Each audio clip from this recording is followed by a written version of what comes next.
제가 보기에는 한 87세까지 살다가 죽는 게 제일 좋은 것 같아. 87세. 아주 딱 좋은 나이가 87세예요. 죽기 딱 좋은 나이가 87세 같아. 그거 넘었으면은 정말 안 보이고 안 들리고 불편해요. 그래서 87세까지 건강하게 살다가 행복하게 떠나는 그런 마음가짐이 제 생각에 참 중요한 것 같아요. 사실 지난 2017년 4월 10일 날 우리 아버지께서 세상을 떠나셨어요. 올해 떠나신 거죠. 우리 아버지는 평생 쌍시옷 소리를 한 번도 하신 적이 없어요. 예, 아버지 입에서 욕을 들어봤던 적이 없어요. 쌍시옷 소리를 한 번도 들어본 적이 없어요. 내 자식을 키울 때 매질 한 번 하시지 않으셨어요. 그리고 우리 아버지는 참 남 욕을 하신 적이 없어요.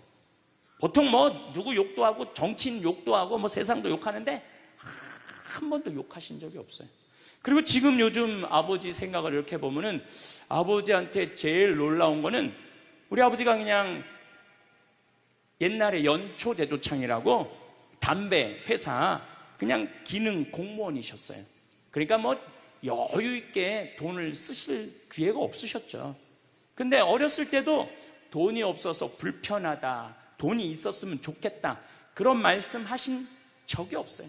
그냥 월급 봉투 딱 어머니한테 던지면은 뭐 집이 어떻게 됐든 아무 상관하지 않으시고 당신 산에 다니시고 정말로 신선같이 사셨어요. 근데 아버님이 올 초에 2달 고생하시고 돌아가셨어요. 40년 동안 병원 한번 안 가시다가 2달 전에 쓰러지셔서 병원에 모셨죠. 병원에 모셨는데 내가 우리 형제들한테 그랬어요. 우리 아버지 평생 자식만을 위해서 살았다. 가족만을 위해서 살았다. 오로지 정말로 사랑하는 가족을 위해서 투신하신 분이다. 우리 아버지 간병인한테 맡기지 말자. 우리가 사형제니까 우리가 모시자. 그래서 누나가 제일 위니까 누나가 이틀, 큰형 이틀, 둘째 형 이틀. 난 이제 장가 안 갔으니까 나는 하루. 그래서 우리 뭐 형제들은 전부 다 결혼하고 손자들이 전부 다 아들, 딸 이러니까 아이들이 다 돌아가면서 아버지 병간호를 했어요. 그야말로 자식들 품에서 돌아가셨죠. 자식들 품에서 돌아가셨어요. 근데 아버님이 이렇게 4월 10일 날 월요일 날 쓰러지셨는데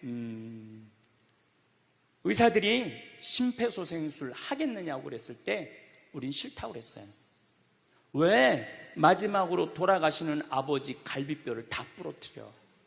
그 정도 쓰러졌으면은 87세에 그 정도 병이시면은 이제 돌아가실 때예요.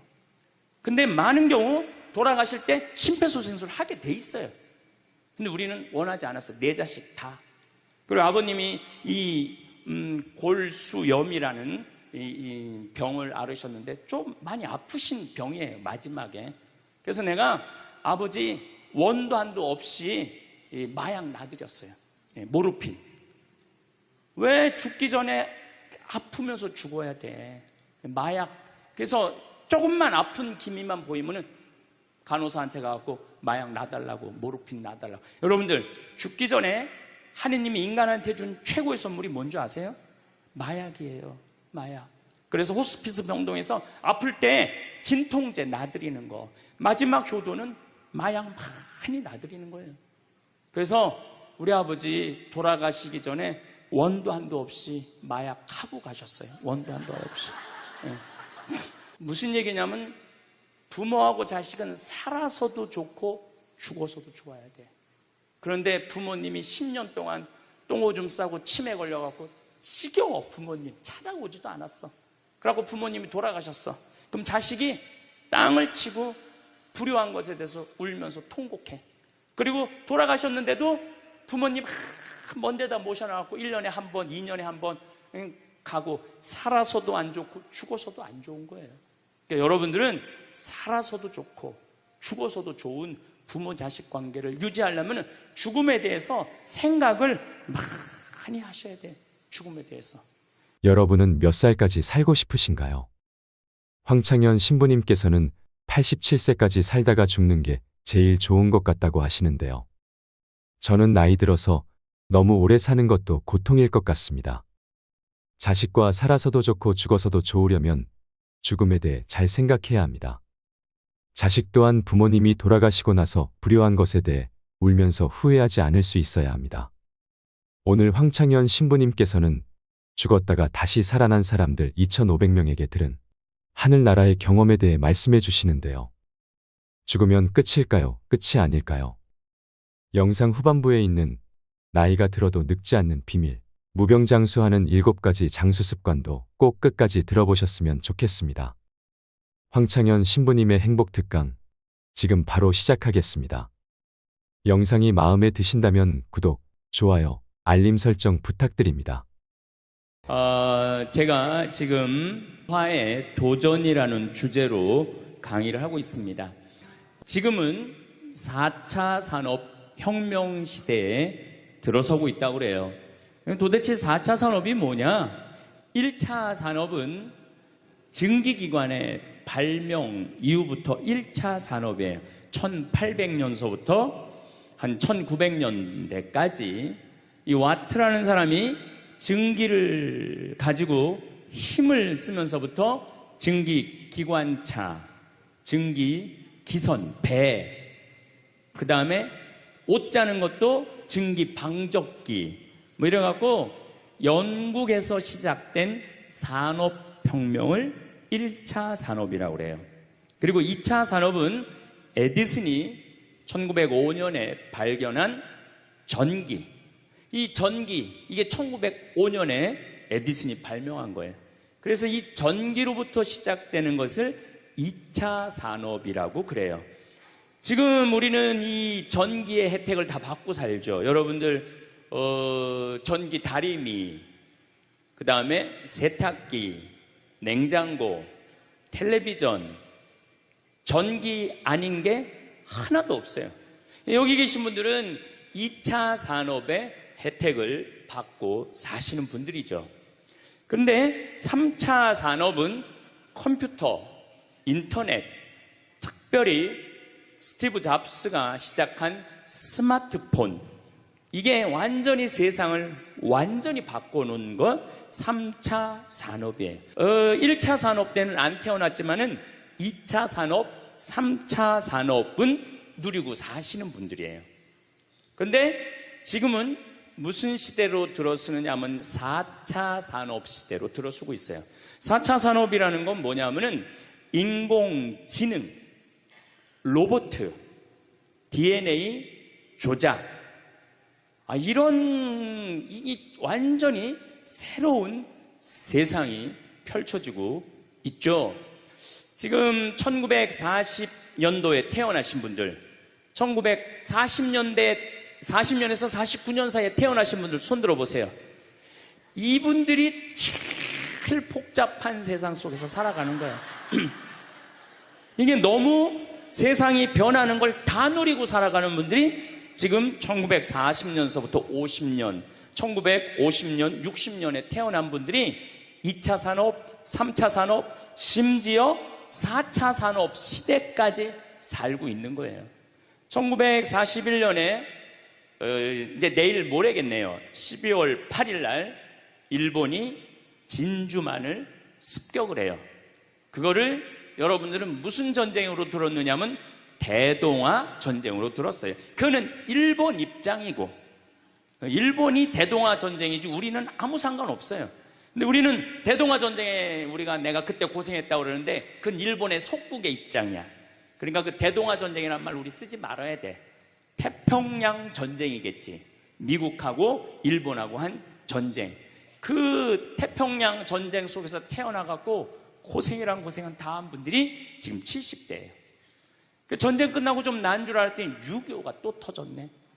그래갖고 또 피난 가고 또 일사후퇴 겪으면서 고통 겪고, 전쟁 끝나고 난 다음에는 우리나라가 아프리카에 있는 웬만한 나라들보다 못 살았어요. 아프리카에 있는 웬만한 나라보다 못 살았어. 전쟁 끝나고 난 다음에 정말로 허리띠 졸라 매가면서 잘 살아보자고, 우리도 한번 잘 살아보자고. 그래갖고 너무 가난한 나라에서 올해 우리가 3만 달러를 넘었을 거라고 그래요. 3만 달러를 넘었으면은 드디어 선진국에 들어서는 거예요. 가장 가난한 나라에서 선진국까지 변화를 여러분들은 경험하고 계신 거예요. 그러니까 여러분들은 너무나 혼란스러운 세상 속에서 이날 이때까지 헤쳐나오고 계신 거예요.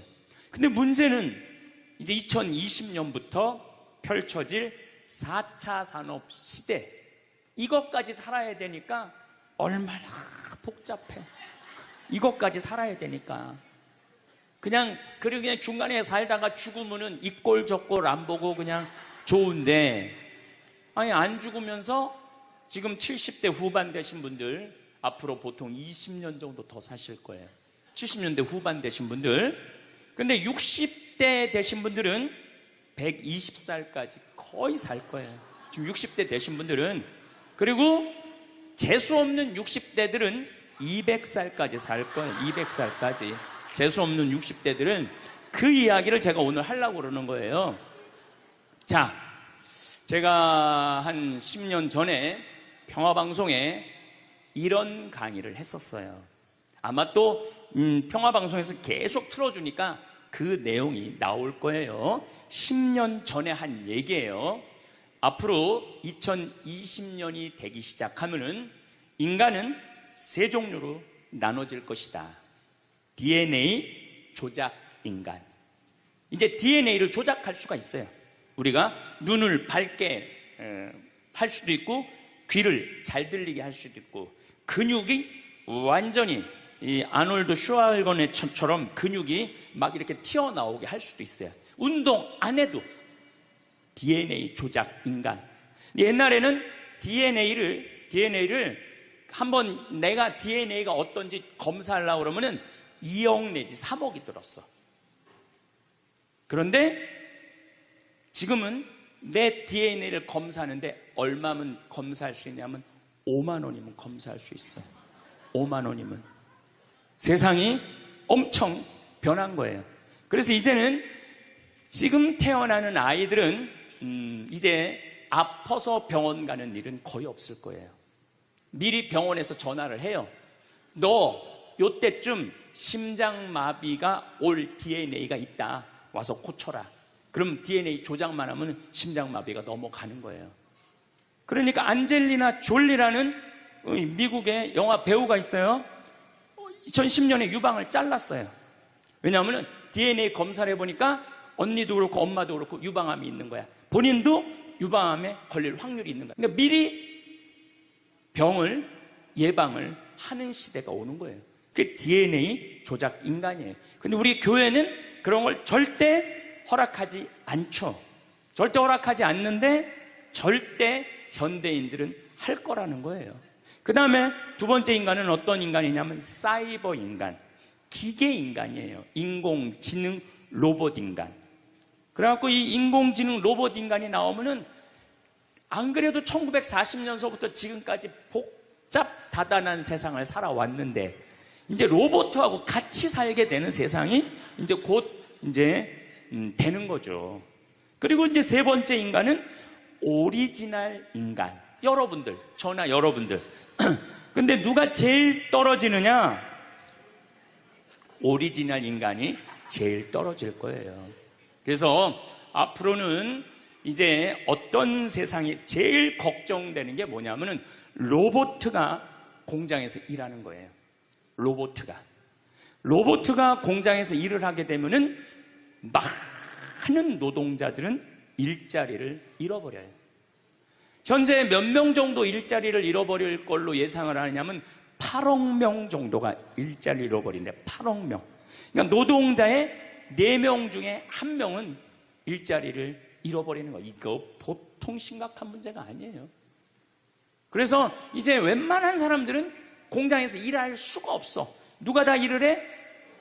로봇가 다 하니까. 그리고 요즘 그 조그만 회사 사장들 말을 들어보면은 요즘 뭐 노동자들 옛날에는 죽으라고 일했는데 아침에 잠깐 나가서 커피 마신다고 와서 커피 한 잔 마시고, 또 잠깐 나가서 좀 일하는 척하고 들어와서 밥 먹는다고 그러고, 또 조금 나가서 그러니까 돈 주고 일을 시킬 수가 없다는 거예요. 그러니까 만약에 로봇가 일을 하면은 사람을 시키겠느냐? 로봇을 시키겠느냐? 당연히 로봇을 시키는 거죠. 그러니까 점점 사람이 일자리를 빼앗길 것이라는 거예요. 로봇을 쓰는 사장들은 돈을 어마어마하게 벌고, 그런 자본이라든지 그런 능력이 없는 사람들은 무지무지하게 가난하게 사는 거예요. 이제 앞으로 여러분들이 5년 후, 10년 후에 볼 세상이 그렇다는 거예요. 그래서 요즘 세계적으로는 어떤 정치적인 시도를 하느냐 하면은, 그럼 일자리 없는 사람들은 먹고 살아야 될 거 아니야, 사람인데. 그래서 로봇한테 세금을 매기는 거예요. 그래갖고 로봇가 만약에 일을 하면은 저 로봇한테 100만 원 세금을 매기는 거야, 그 로봇한테. 그래갖고 그 100만 원을 누구한테 줘? 일 못하는 사람한테 주는 거예요. 그게 기초생활 수급이라는 거예요. 기초생활 수급. 그러니까 기초생활 수급을 이제는 10만 명, 100만 명이 받는 게 아니라 8억 명, 10억 명이 받는 세상. 그러니까 이제 앞으로 미래에 펼쳐질 세상은 지금 생각하는 거라고 너무 다른 세상이 되는 거예요. 두 번째는 어떤 세상이 오느냐면 로봇하고 공존하는 세상. 벌써 초등학교는 선생님이 공부를 가르치지 않고 로봇가 학생들한테 공부를 가르치는 학교가 나왔어요. 로봇가 애들한테 수학을 가르치고 영어를 가르치는 거예요. 발음도 훨씬 좋고, 그리고 이 로봇의 장점은 뭐냐면은 차별하지 않아.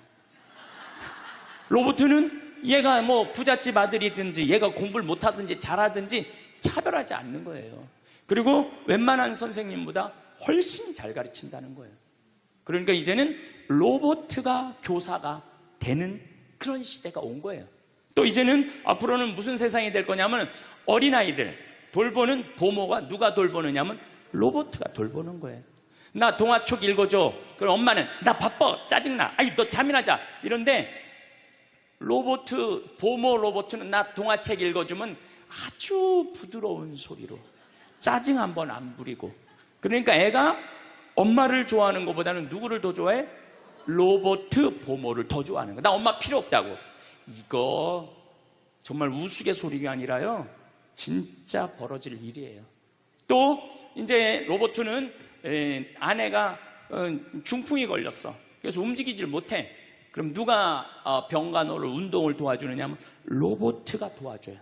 근데 이 로봇은 완전히, 제가 지난번 강의 때도 얘기했지만은 이제 섹스 로봇가 나온다고 그랬죠. 록시라고. 5가지를 고를 수 있다고 그래요. 피부색, 키, 성격, 이런 걸 고를 수가 있대. 그러니까 까칠한 여자, 부드러운 여자. 내가 까칠한 여자 좋아하면 성격 까칠한 로봇을 고르면 되는 거야. 근데 문제는 아내가 아파. 남편은 나가서 돈 벌어야 돼. 그래서 로봇을 하나 도우미 로봇을 했어. 근데 이 로봇은 아내를 너무 따뜻하게 해주는 거야. 그러니까 아내는 자꾸 남편한테 실망하는 거야. 자기 힘들다고 들어가서 자고. 근데 로봇은 나 좀 주물러 달라고 그러면 언제든지 와서 주물러 주잖아요. 그러니까 남편한테 당신 나 필요 없다고, 나 이혼하고 싶다고. 그러니까 로봇하고 사람하고 혼동하는 세상이 오는 거예요. 로봇하고 사람하고. 그리고 더욱 2040년이 되면은 이 로봇가 감정까지 느껴. 그래서 사랑까지 할 수 있다는 거예요. 사랑까지. 아내 역할을 다 할 수 있는 세상이 온다는 거예요. 저 신부님 너무 앞서 나가는 거 아니야? 앞서 나가는 거 아니에요. 지금 미래 과학자들은 다 그런 세상이 온다고. 근데 이게 먼 미래가 아니라 바로 코앞에 와 있다는 거예요. 바로 코앞에 와 있다는 거예요. 3D 프린터기로 콩팥 만들 수 있어요. 간 만들 수 있어요. 요즘 시도하는 건 심장까지 만들어 갖고, 이제 앞으로는 이제 여러분들이 이제 한 90살쯤 되면은 85살쯤 돼도 그럴지 몰라. 생일날 아버지 이번 생일에 아버지 간 좀 갈아드릴게요. 그래갖고 간 갈아주고, 내년에는 심장 갈아드릴게요. 심장 갈아주고. 그런 세상이 올 가능성이 굉장히 많아요. 그럴 세상이. 참 이게 오래 사는 게 2045년까지만 살면은 안 죽는다는 거예요. 2045년. 그러니까 내가 80살까지만 나도 살면 어떻게든지 버티면은 안 죽을 수 있다는 거. 80살까지만. 앞으로 펼쳐질 세상에 가장 걱정스러운 게 뭐냐면은 수명 연장이에요. 수명 연장. 여기 계신 분들 중에 아까도 말씀드렸지만은 100살, 120살, 정말로 재수 없으면은 200살까지 살 수 있는 분들이 많습니다. 실질적으로 많아요. 근데 여러분들 오래 사는 거 좋을까요? 내가 많은 분들이 오래 살길 원해요. 안 죽는 걸 원해요. 근데 내가 만약에 앞으로 뭐 길게 안 보고 딱 120살까지 산다고 보면 내가 앞으로 67년 정도 더 살면은 120살 되거든요. 67년. 근데 내가 앞으로 67년 동안 사는 동안 불면증이 있어. 매일 밤마다 잠이 안 와. 67년 동안. 그 여러분들 좋을 것 같아요? 내가 정말로 마음 안에 미움이 너무너무 꽉 차 있어. 67년 동안 계속 미움 속에서 살아. 분노가 꽉 있어. 67년 동안 분노 속에서 항상 좌절감을 맛보고 있어. 우울하고 있어. 내가 우울해. 또 좋으래. 어떨 땐 좋을 땐 너무 좋고 싫을 땐 너무 싫고 그렇게 막 up and down 그러면서 앞으로 50년, 60년 사는 거 좋아요? 그렇게 성숙함이 없이 살 거면 그냥 지금 죽는 게 나아. 지금 죽는 게 나아요. 내가 앞으로 60년 동안 살면서 매일매일 감동하고 매일매일 행복하고 매일매일 감사하고 매일매일 사랑한다면은 앞으로 60년 사는 거 괜찮겠죠. 그런데 60년 내내 잠도 못 자고 미움 속에서 자식들 원망 속에서 외로움 속에서 배신 속에서 불행 속에서 오래 사는 거 좋아요? 적당한 나이에 죽는 거 내가 보기엔 그 축복이에요. 그래서 여러분들은 이제 나는 이 복잡한 세상 속에서 사는 것도 중요하지만 어떻게 죽을 거냐 이 시나리오를 잘 준비해야 돼요. 난 어떻게 죽을 거냐. 나는 생일날 애가 심장 갈아준다면 나 그거 필요 없다. 내 생일 선물로 그 심장 필요 없다. 그냥 나는 하느님이 주신 생명 그 수명 그대로 살다가 그냥 행복하게 떠날 거다. 그런 마음이 중요해요. 근데 우리가 성숙하지 못하면은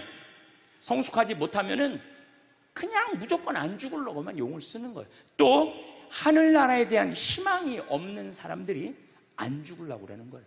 아니 지금 있는 것보다 하늘나라 올라가면 훨씬 행복하면은 안 죽을 이유가 뭐 있어? 죽으면 되지.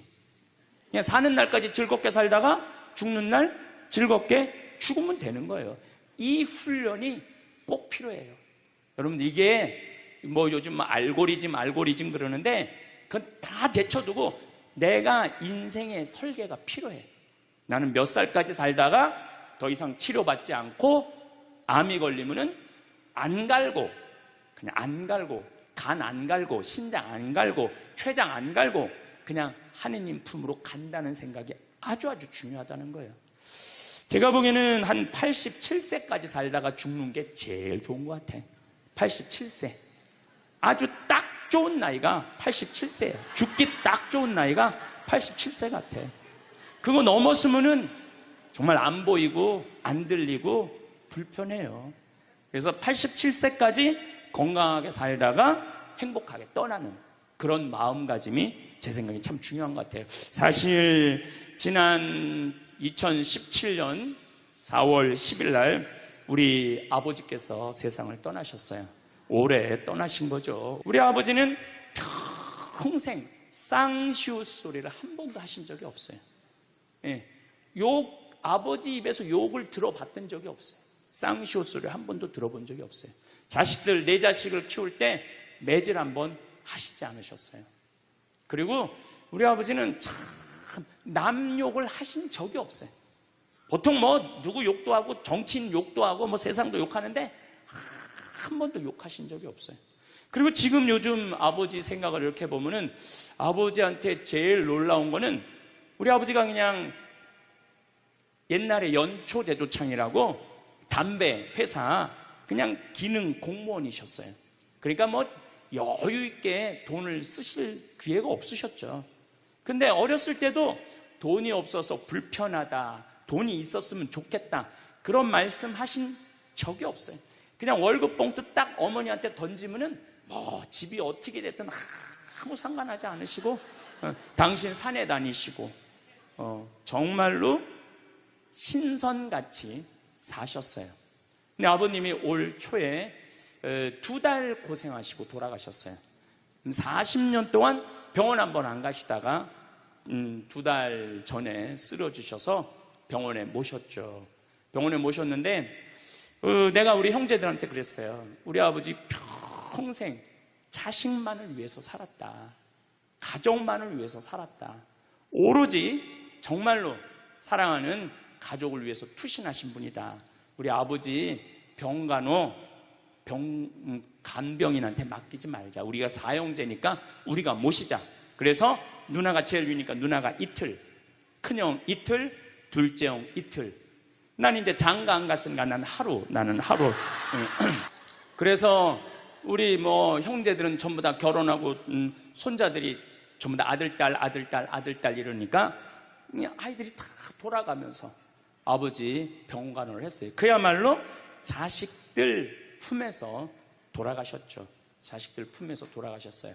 근데 아버님이 이렇게 4월 10일 날 월요일 날 쓰러지셨는데 의사들이 심폐소생술 하겠느냐고 그랬을 때 우린 싫다고 그랬어요. 왜 마지막으로 돌아가시는 아버지 갈비뼈를 다 부러뜨려? 그 정도 쓰러졌으면은 87세에 그 정도 병이시면은 이제 돌아가실 때예요. 근데 많은 경우 돌아가실 때 심폐소생술 하게 돼 있어요. 근데 우리는 원하지 않았어요. 네 자식 다. 그리고 아버님이 이 골수염이라는 이 병을 앓으셨는데 좀 많이 아프신 병이에요, 마지막에. 그래서 내가 아버지 원도 한도 없이 마약 놔드렸어요. 모르핀.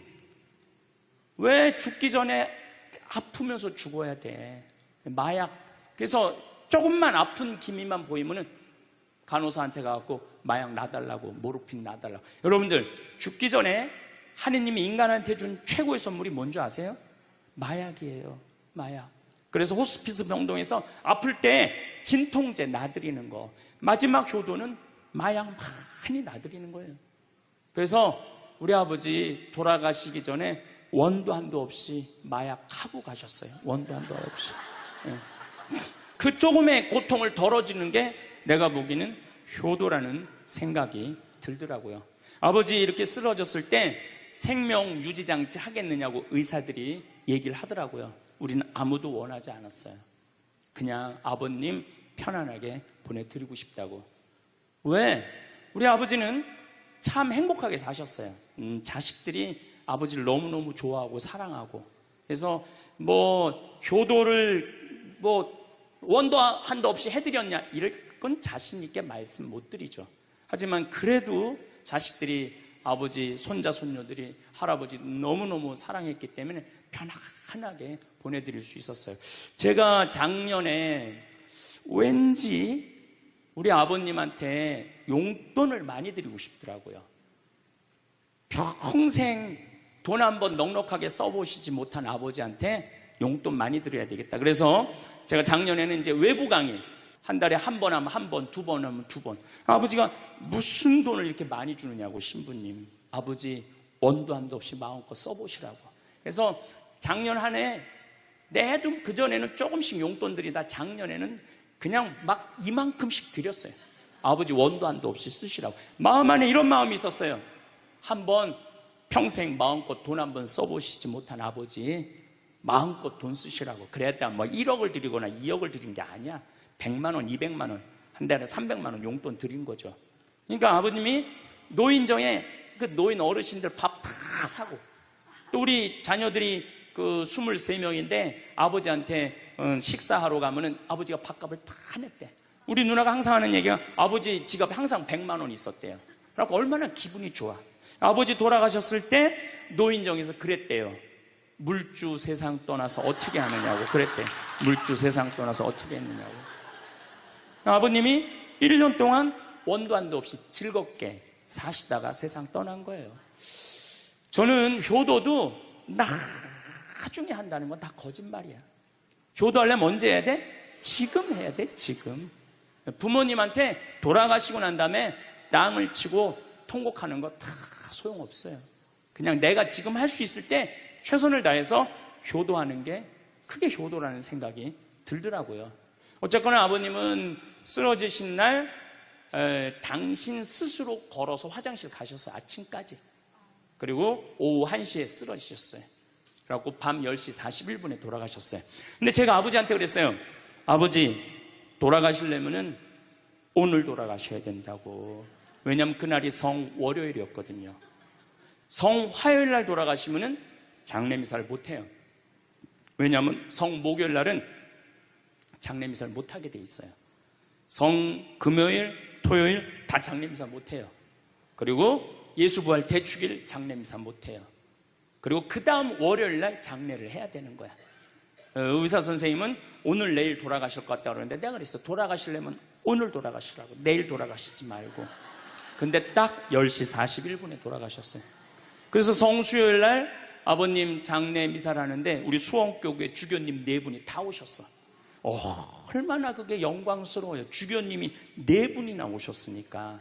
왜냐하면 성주관이니까 주교님들이 외국에 아무도 안 나가시고 교구청에 다 계셨던 거야. 얼마나 좋아요. 주교님 4분이 다 오셔서 미사를 봉헌해 주시니 얼마나 축복된 아버지예요. 또 신부님들이 많이 오셔갖고 그 성당에 수원 정작 꽃매 성당인데 꽤 그래도 큰 성당인데 신부님들이 꽉 차갖고 젊은 신부들이 지하에서 미사를 봉헌했다는 거예요. 그것처럼 축복이 어디 있어요. 그냥 하루라도 더 살라고 용 쓰다가 화요일 날 돌아가셨으면 7일장 하는 거예요. 7일장. 하루라도 더 살라고 용을 쓰셨으면. 근데 우리 아버지는 정말로 살아있을 때도 나한테 행복을 주시는데 떠나실 때도 행복하게 떠나시더라고요. 여러분들도 마찬가지예요. 여러분들도 살아있을 때도 행복하게 사시고 죽을 때도 행복하게 죽으세요. 괜히 안 죽으려고 이렇게 용 쓰고 저렇게 용 쓰다가 누워서 10년 동안 똥오줌 싸기 시작하면요, 그때부터는요 지옥이야, 지옥. 여러분들은 제일 좋은 거는 자다가 주무시다가 죽는 거예요. 그런데 갑자기 돌아가시면 자식들이 너무 힘들으니까 그저 3개월 정도 앓으시다가 돌아가시면은 자식이 이별할 시간을 주는 거예요. 자식이 이별할 시간 주는데 3개월이 넘었으면 그때부터 우리 아버지 언제 죽나. 내가 며칠 전에 들은 얘기예요. 멀쩡한 집에 딸 둘이 무당한테 가갖고 그랬대요. 우리 엄마 언제 죽느냐고. 그래서 무당이 그랬대요. 엄마가 지금 아프냐고. 안 아픈데 너무 건강한데 우리를 너무 힘들게 해갖고 언제 죽는지 너무 궁금해서 와봤다고. 이게 부모 자식지간의 일이야. 부모 자식지간의 일이야. 그러니까 여러분들은 이제 자식한테 뭘 기대서 산다는 생각 꿈도 꾸지 말고, 죽을 때도 자식한테 효도받는다는 생각하지 말고 여러분들이 알아서 미리 써놓으세요. 대학에 호스피스 박사가 있어요. 이분은 2,500명 죽었다 살아난 사람들, 2,500 죽었다 살아난 사람들 여러분들 많은 거 아시죠? 왜 죽었다 살아난 사람들이 많아요? 심폐소생술 때문에.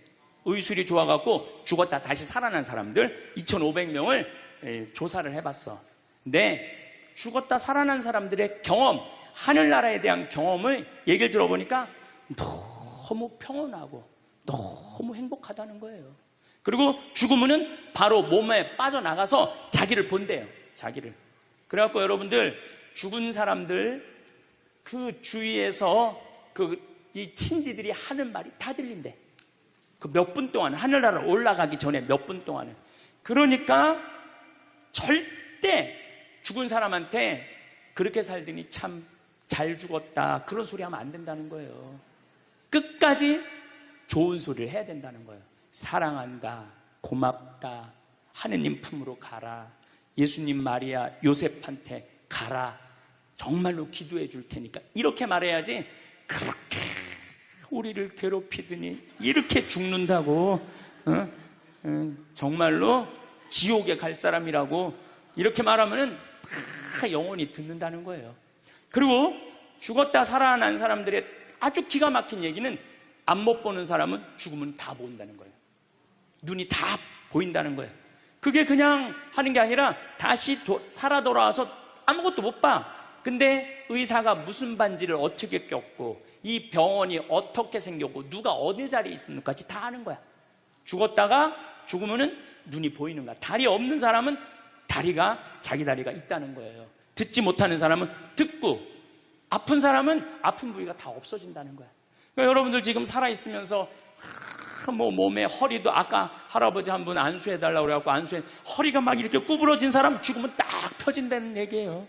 그러니까 완전히 사도 바오로의 말씀처럼 새로운 모습으로 변하는 거야. 죽으면 끝이 아니야. 하느님께로 가는 여행의 시작이에요. 그러니까 죽는 거를 막 그냥 밀어내시지 마세요. 한 70년, 80년 살았으면 살 만큼 살지 않았어? 그렇죠? 뭐하러 200년을 살아? 뭐하러 300년을 살아? 또 200년, 300년 사는 것도 좋아요. 그런데 정말로 감동 속에서, 행복 속에서, 사랑 속에서 200년, 300년을 살면 좋지. 근데 여러분들 한 200살 되면 여러분들하고 놀아줄 사람이 몇 명이나 될 것 같아? 200살 단 사람하고. 그 외로움 속에서 사는 거예요. 그래서 자연의 순리를 따르고 사는 게 가장 좋은 거예요. 자연의 순리를. 그래서 사는 만큼 살다가 떠날 때 이제 누구한테 간다고 생각하면 돼? 하느님 아버지한테로 간다고 생각하면 돼. 그래서 죽는 게 결코 나쁜 게 아니에요. 저도 아버님을 보내드리면서 굉장히 슬펐죠. 하지만은 우리 아버지 너무너무 열심히 사셨고, 마지막에 우리 주교님들, 우리 사제들, 또 수많은 교우들이 기도 속에서 저는 아버지 하늘나라로 갔다고 생각을 해요. 또 아버지는 살아생전에 고향이 경상도 함양인데 어머니가 이미 가묘를 다 해놨어, 고향에다가. 근데 아버지는 고향에 가기 싫다는 거예요. 어머니는 고향에 가고 싶고, 죽으면은. 그래서 아버지는 나는 고향에 안 가. 어머니 왜 안 가냐고, 그 고향에 그 좋은 산소 써놓고 맨날 두 분이 간다 안 간다 그러시더라고요. 난 그 얘기를 들을 때마다 참 웃기더라고요. 왜 웃기냐면은 갔다가 모셔다가 묻는 건 우린데 본인이 간다고 가고 안 간다고 안 가. 우리가 모시는 대로 가는 거지. 근데 작년에 아버님이 굉장히 건강하셨어요. 올해 쓰러지시기 전에. 근데 아버님 말씀이 제 귀를 울리더라고요. 그래서 우리 천주교 수원교구 안성 천주교 공원묘원에 갔어요. 우리 후배 신부님한테 제일 좋은 자리를 좀 봐줘라. 딱 갔는데 정말로 산소 자리가 좋더라고요. 그냥 양지 바른데 앞에 우리 아버지가 참 파란 걸 좋아하셨는데 그 아버님 내가 산소 자리 본데 앞에 파란 골프장이 쫙 보여. 얼마나 좋은지. 그래갖고 아무도 몰래, 우리 가족 아무도 몰래 내가 예약을 해놨어요. 그리고 아버님 돌아가셨을 때 안성 천주교 공원묘 모셨죠. 아버님이 왜 고향에 가기 싫어하셨느냐면은 우리 큰할아버지, 둘째 할아버지가, 셋째 할아버지까지 있었는데 큰할아버지가 딸만 6을 낳았어요. 둘째 할아버지는 아들을 3을 낳았는데 둘째 할아버지 첫째 아들이 우리 아버지야. 근데 1930년, 우리 아버지가 30년생이시니까 87세니까 그때는요, 장손집에 아들이 없으면 8살 이전에 큰아버지 집에 가서 양자로 자라야 돼. 아버지는 그랬던 거예요. 그래서 친어머니 아버지 밑에서 못 자라셨어. 그래 고향이 싫은 거야. 그래서 난 고향에 안 간다고. 근데 제 생각에는 그 아버님의 마음을 헤아려 주는 게 난 예의라는 생각이 들더라고요. 그래서 아버님 원하는 대로 안성에 모셨는데 얼마나 좋은지 몰라요. 어제도 갔다 왔어요. 그냥 오며 가며 가는 길에, 강의 가는 길에 한번 가서 뵙고, 우리 아버님 마지막까지 담배를 피셨어요. 그것 때문에 돌아가신 거지만은, 그래갖고 어제도 담배 한 대 탁 물려드렸어요. 피시라고. 갈 때마다 담배를 한 대씩 물려드리세요. 무슨 얘기냐면, 부모하고 자식은 살아서도 좋고 죽어서도 좋아야 돼. 그런데 부모님이 10년 동안 똥오줌 싸고 치매 걸려갖고 지겨워. 부모님 찾아오지도 않았어.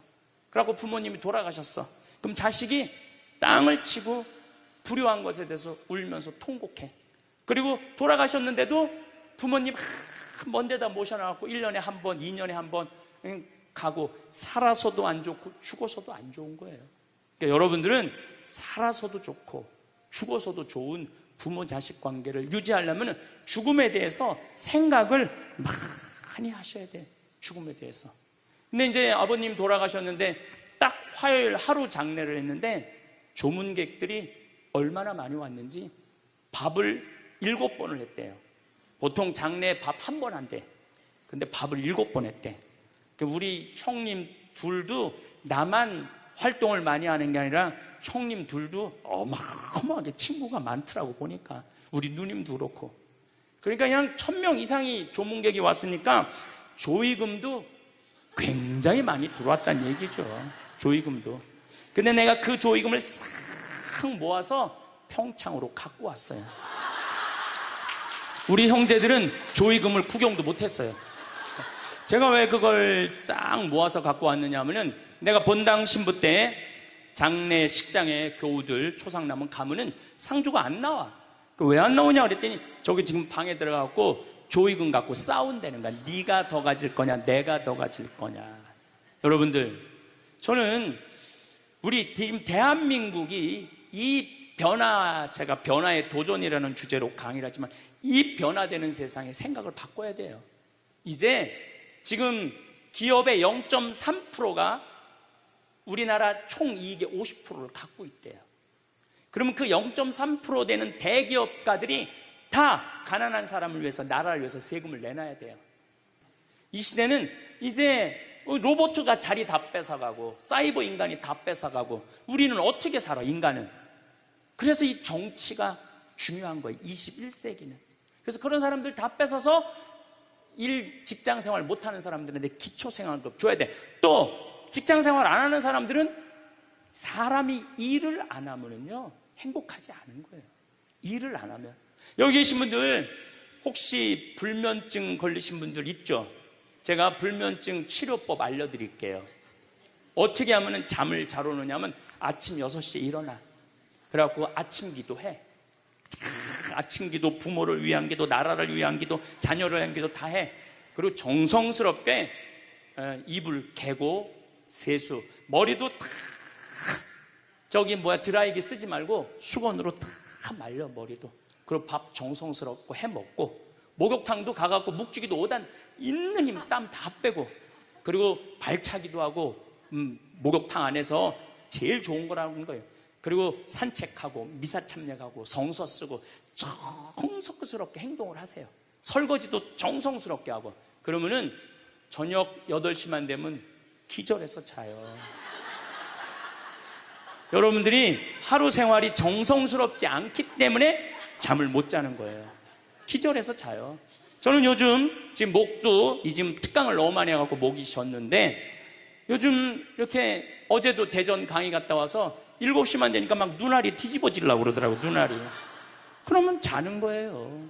근데 아무것도 안 하고 그냥 가만히 움직이지 않으면요 밤에 잠이 안 오죠.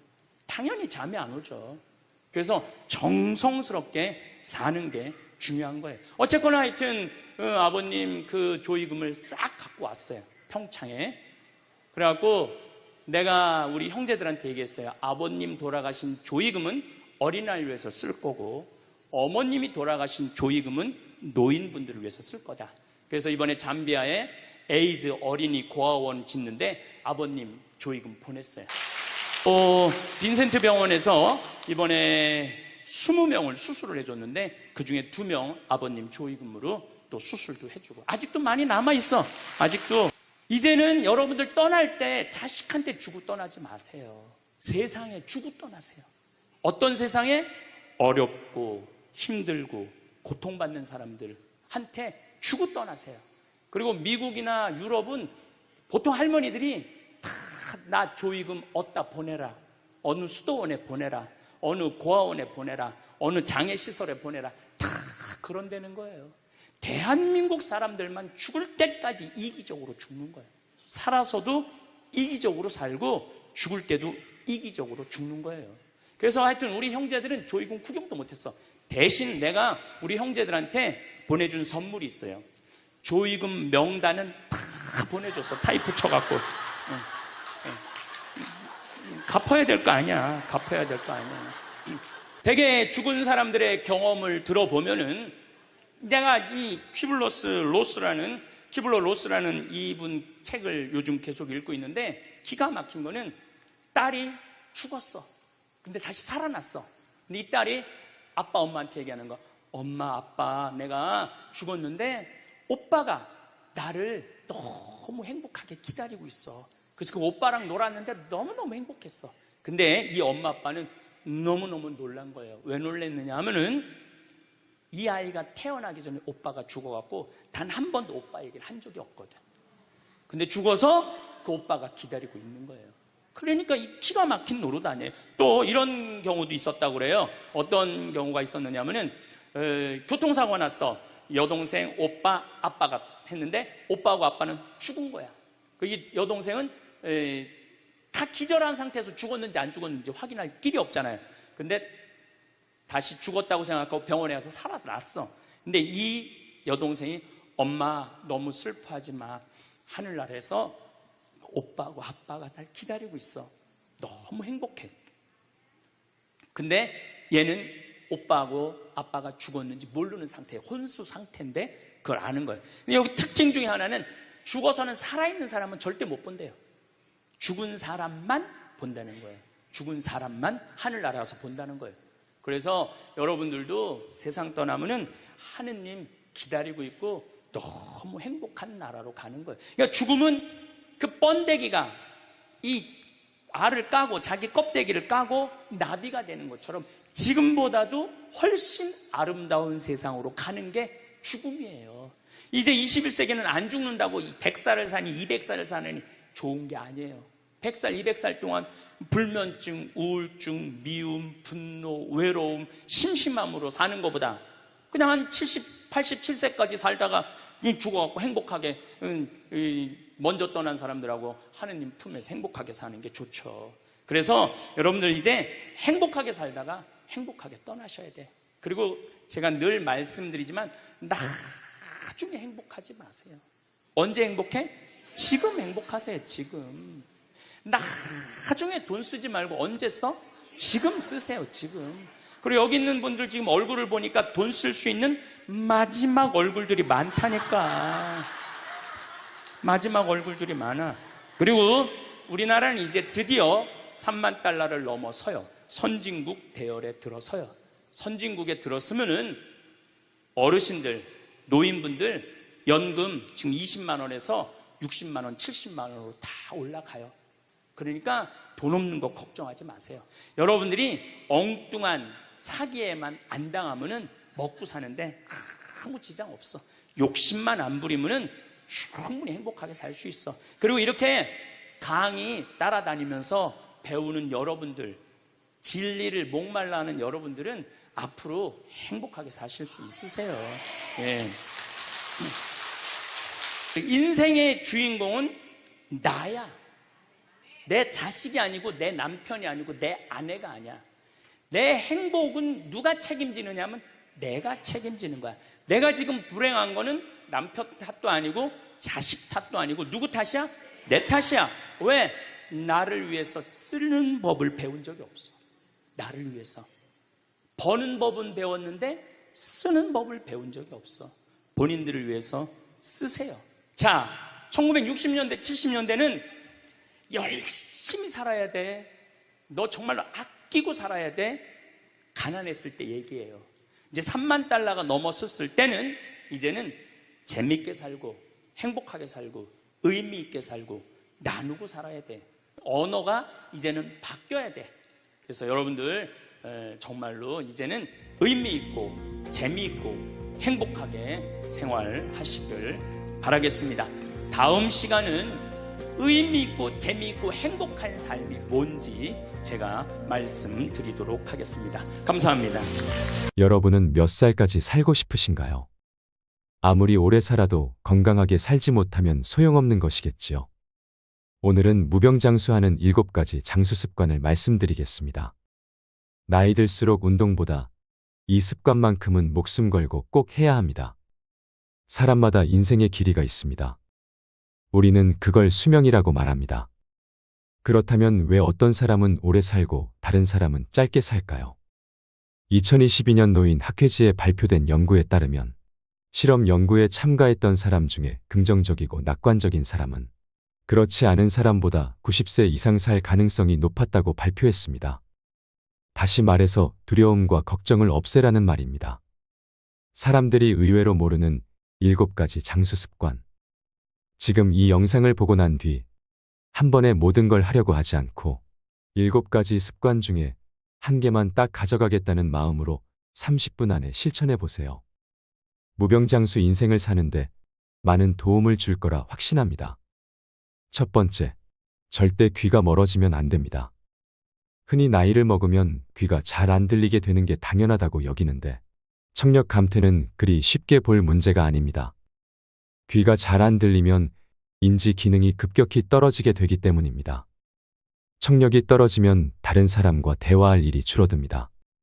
상대방의 이야기를 편안하게 들을 수 없으니 아무래도 누군가와 이야기하기 꺼려집니다. 이러면 사회 활동량이 줄어들고 우울감을 자주 느끼며 사회적 고립 상태에 빠지기 쉬워서 인지장애를 겪을 확률이 높아지지요. 또 귀가 멀어지면 다른 사람의 말을 듣기 위해 뇌 에너지의 대부분을 청각 처리에 사용하게 되면서 다른 인지 기능들은 상대적으로 점점 쇠퇴해 갑니다. 임상 경험으로 봐도 70대의 청력이 떨어지면 인지장애가 발병하는 경우가 많았습니다.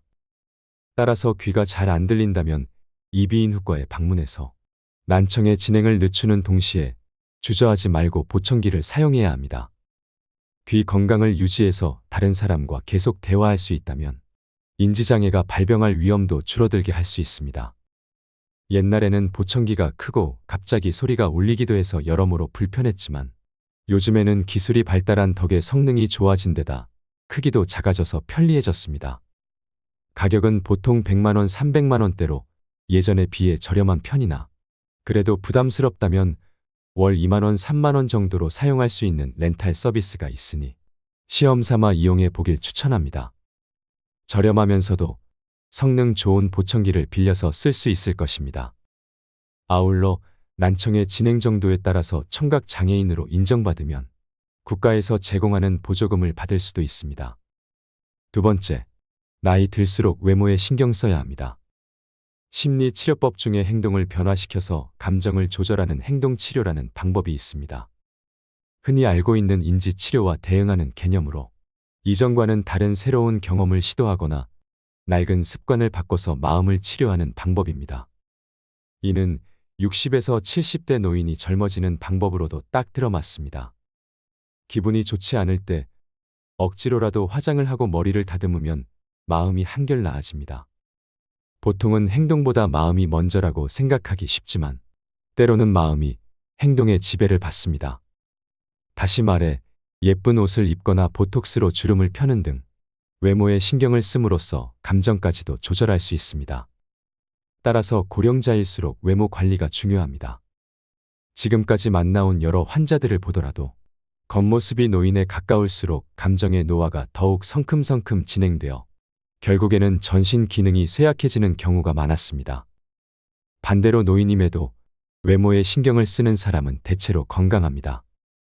요양원에는 보통 출장 미용사가 정기적으로 찾아와서 커트와 파마 염색 등의 유료 서비스를 진행하는데 직원들에게 물어보면 이러한 서비스를 이용하는 사람들은 대체로 인지장애 단계가 낮고 진행 속도도 더디다고 합니다.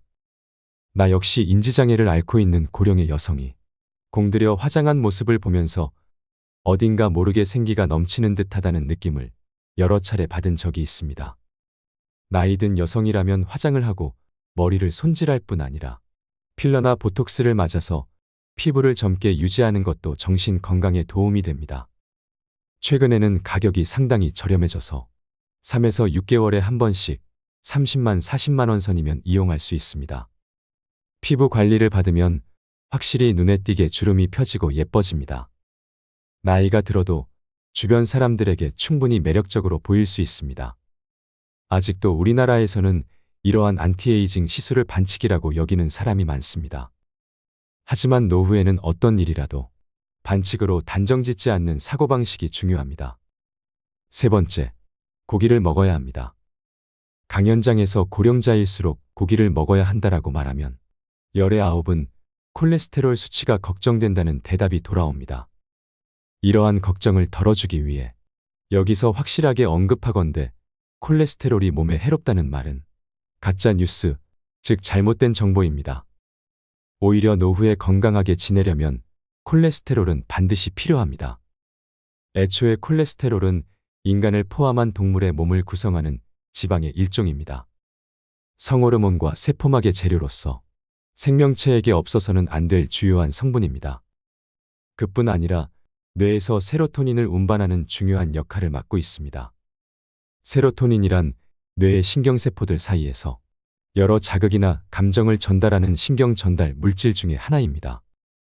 신경 전달 물질 중에는 도파민, 아드레날린이 유명하지만 세로토닌은 이런 신경 전달 물질의 분비량을 조절하는 지휘관 같은 존재로서 인간의 마음을 조종하는 역할을 담당합니다. 콜레스테롤은 이와 같은 세로토닌을 운반하는 물질로 콜레스테롤 수치가 높은 사람일수록 우울증에 걸릴 확률이 낮고 또 우울증에 걸리더라도 빨리 나을 수 있습니다. 또한 콜레스테롤은 남성 호르몬인 테스토스테론을 구성하는 재료입니다. 요즘 성관계를 맺지 않는 사람이 늘어나고 있는 이유도 콜레스테롤을 줄여야 한다는 잘못된 믿음이 퍼지면서 남성 호르몬 수치가 줄어든 탓에 있다고 생각합니다. 더욱 놀랍게도 콜레스테롤 수치가 낮으면 암에 걸리기 쉽다는 연구 자료도 있습니다. 이는 면역 세포를 구성하는 재료가 부족해지기 때문입니다. 물론 콜레스테롤 수치가 지나치게 높으면 고콜레스테롤 혈증으로 동맥경화를 일으킬 위험도가 높아지는 것이 사실입니다. 하지만 반대로 너무 낮아도 혈관이 약해져서 뇌졸중을 앓을 확률이 커집니다. 일본인의 평균 수명이 세계에서 제일 높은 축에 속하는 이유 중에 하나도 옛날과는 비교할 수 없을 만큼 고기를 많이 먹어서 콜레스테롤 섭취량이 크게 증가한 덕에 있습니다. 콜레스테롤 수치가 오르면서 혈관이 탄력 있고 튼튼해졌고 때문에 출혈성 뇌졸중으로 인한 사망자가 감소한 것입니다. 네 번째, 많이 씹어야 합니다. 음식과 관련해서 씹기의 중요성도 언급하고 싶습니다. 예전에 초등학생을 대상으로 다음과 같은 기억력 테스트를 실시한 적이 있습니다. 다양한 색깔의 판을 배치해서 30초간 외운 다음 그것과 똑같은 순서로 색깔 카드를 뽑게 하는 시험이었습니다. 그런데 이때 껌을 씹으면 정확도가 2배나 올라갔습니다. 연구 결과 껌을 씹으면 뇌의 혈류량이 증가했는데 특히 기억을 관장하는 해마의 혈류량이 크게 늘어났습니다. 이는 우리가 음식을 씹을 때 사용하는 근육인 깨물근이 3차 신경을 통해 뇌와 이어져 있기 때문입니다. 깨물근이 움직이면 대뇌와 편도체 같은 인지 기능을 담당하는 뇌 부위가 자극을 받아서 혈류량이 늘어납니다. 또 껌을 씹으면 치아를 감싸고 있는 치근막에도 압력이 전달되는데 이 역시 뇌와 이어져서 뇌를 자극하고 활성화합니다. 따라서 반대로 건강하지 못한 치아는 인지 장애를 일으키는 원인이 됩니다. 이유는 크게 2가지입니다. 첫째, 씹는 횟수가 줄어들면 뇌로 가는 자극이 감소해서 인지 기능이 떨어지게 되기 때문입니다. 둘째, 씹는 힘이 약해지면 신선한 채소와 같이 딱딱한 음식을 피하고 면처럼 부드러운 음식을 자주 먹게 되는데 그에 따라 비타민이 부족해져서 인지장애가 발생할 위험이 커집니다. 실제로 치아가 거의 없는 사람은 치아가 20개 이상 있는 사람에 비해 인지장애가 발생할 확률이 1.85배나 높다는 연구 결과가 있습니다. 또 알츠하이머형 인지장애 환자는 채소 섭취량이 적다고 합니다. 이 때문에 건강하게 오래 살고 싶다면 돈이 많이 들더라도 틀니나 임플란트를 활용해서 치아 건강을 지켜야 합니다. 덧붙여서 뇌를 자극하기 위해서는 깨물근을 많이 움직여야 하므로 껌이나 오징어를 자주 씹으면 좋습니다. 심심할 때 간식거리를 씹는 것만으로도 뇌 건강을 지켜낼 수 있습니다.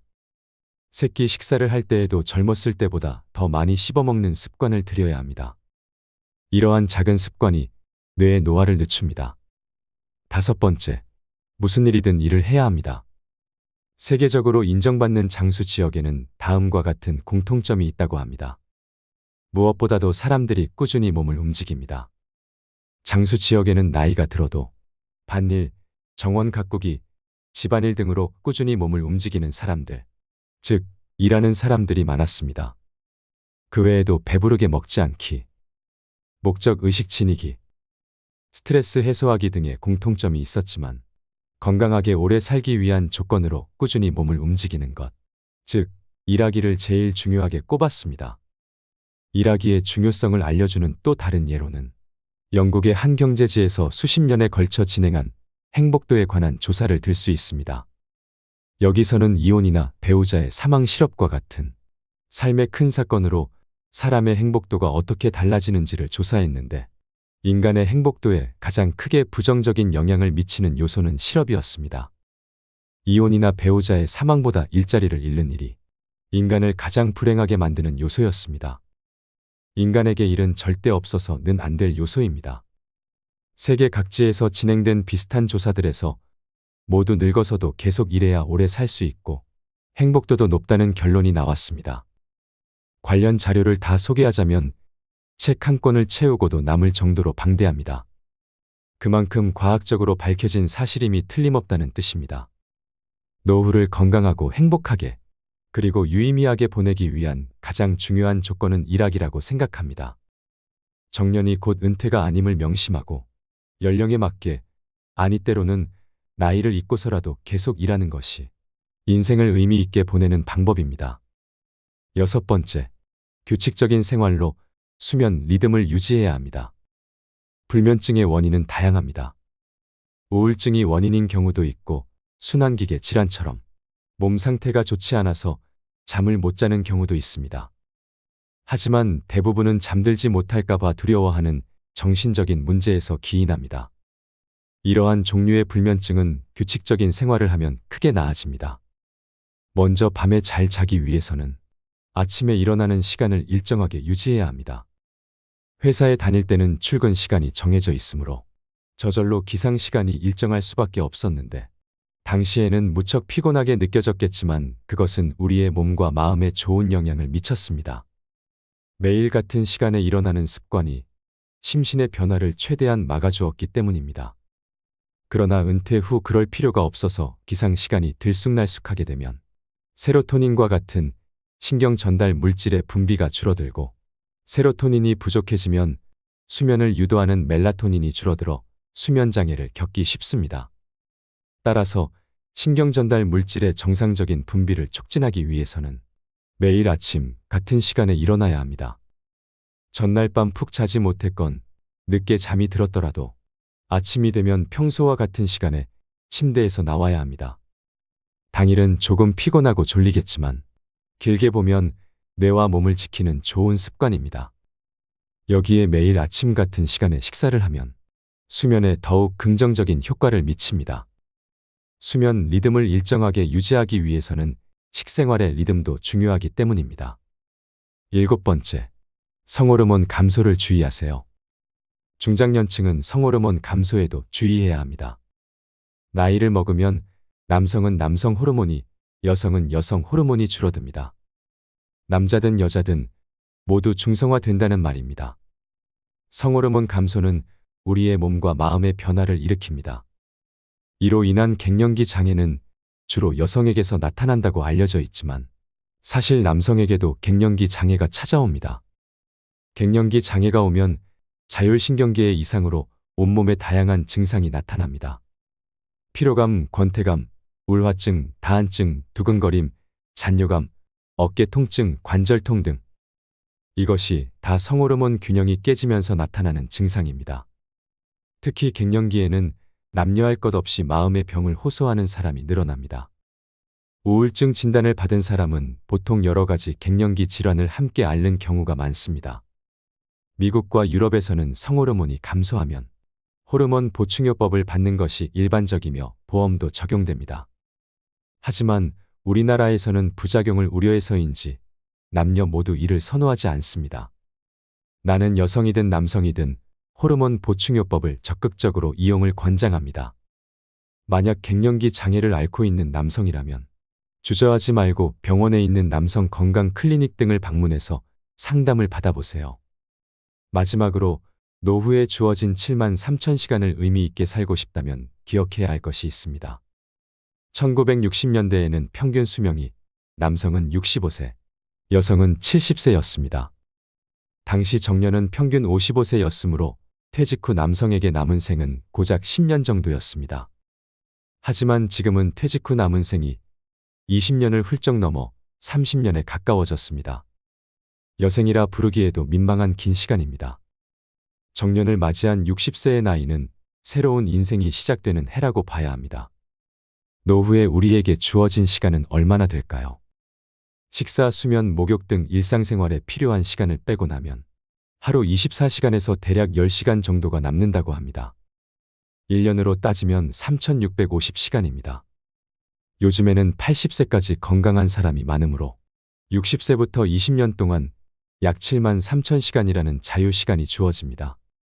현재 연간 평균 노동시간이 1915시간이니까 20세부터 60세까지의 40년 동안 약 7만 6천 시간을 일하는 셈인데, 이렇게 본다면 정년 이후 우리에게는 젊은 시절 일했던 시간만큼의 자유시간이 또다시 생기게 됩니다.